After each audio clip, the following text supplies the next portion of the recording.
Welcome po sa MYT Vlog. Kanina may nabili na naman po akong electric fan. Ang pangalan ng electric fan ay Micho Tech Dispan 16 inches ito. Tapos yung microfarad niya capacitor ay 1.5 microfarad. Nung tinesting ko, umikot siya kailang mabagal. Sabi nung may-ari ay bigla lang daw tumigil. Ngayon, kung matagal na sa kanya, stuck na, ibininta na lang niya sa akin halagang 20 pesos. Yung kinuha ko, binili ko. Ngayon, nung sinaksak ko, ito isasaksak ko. Umikot siya kailang mabagal. Mabagal yung ikot ng fan motor no. Ayan. Halos ayaw umikot. Siguro ang sira nito ay bushing. Ngayon, ang gagawin ko rito, dagdagan ko siya ng kapasitor. I-parallel ko. Ibig sabihin, dalawang kapasitor ang gagamitin ko para bibilis yung ikot ng motor. Ikakabit ko ito. Wala siyang microfarad eh. Ikakabit ko ito. Tingnan ko kung bibilis ang ikot nitong electric fan na to. Pero kaya siguro pininta ito dahil yun nga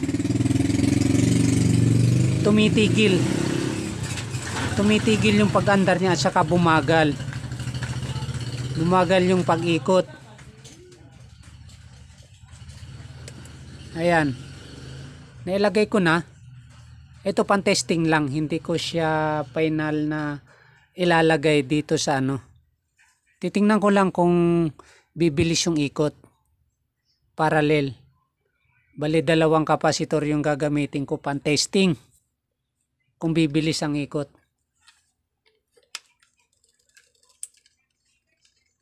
Ayan. Bumilis yung ikot niya. Sigurado ang nito kung hindi bushing, yung pinakamotor nito ay mahina na. Mahina na yung kaya bininta nung may-ari. Yan ang gagawin ko.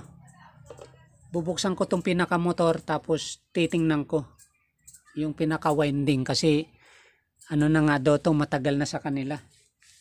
Tsaka na-stack pa doon sa bodega nila. Ayan. Kompleto pa siya. Pwede pang pakinabangan tong ilisin niya. Kung hindi ko man kaya repairin, ay yung ilisin niya ay mapapakinabangan ko pa at saka itong lock niya. Yung stand pwede ko ring gawing pyesa kasi minsan may nagpapalit sa akin ng stand.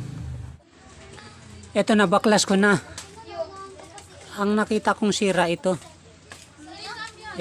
pinaka shafting niya may groove na nasasalat ko, may groove na.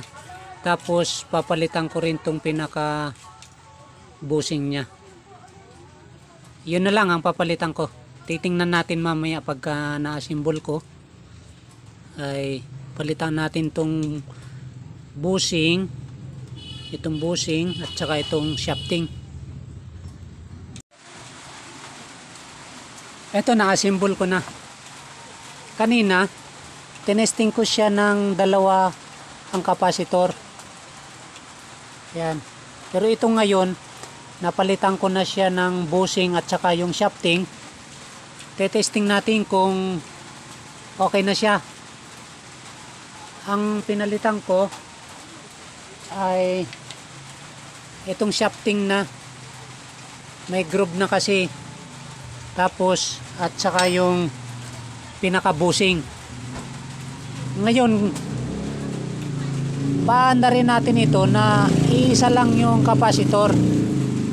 Yung pa rin yung kapasitor na ilalagay ko yung dati niyang kapasitor.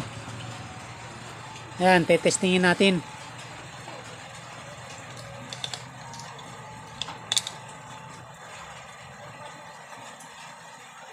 Ayun, umikot.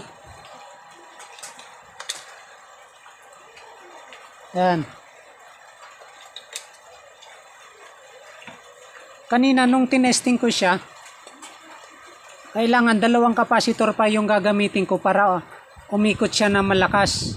Pero ngayon, napalitan ko na siya ng bushing at saka yung shafting. Okay na siya. Pwede nang gamitin. Ayan o. Umaandar na.